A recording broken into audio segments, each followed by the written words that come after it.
Hello friends, இன்றைக்கி lunch box recipe வந்து capsicum தக்காளியும் போட்டு ரைஸ் தாங்க.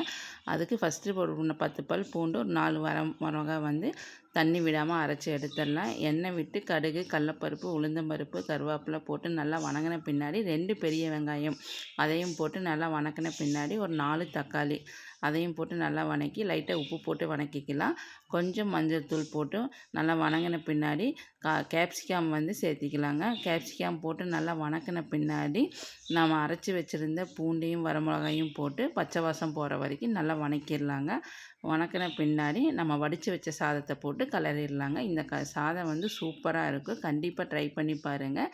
இன்றைக்கி லஞ்ச் பாக்ஸ் ரெசிபிக்கு வந்து கேப்சிகம் தக்காளியும் போட்டு போட்ட ரைஸ் தாங்க. அப்புறம் கொத்தவரங்காய் பொரியலுங்க. இந்த வீடியோ உங்களுக்கு பிடிச்சிருந்தால் லைக் பண்ணுங்கள், ஷேர் பண்ணுங்கள், கண்டிப்பாக கமெண்ட் பண்ணுங்கள். தேங்க்ஸ் ஃபார் வாட்சிங்.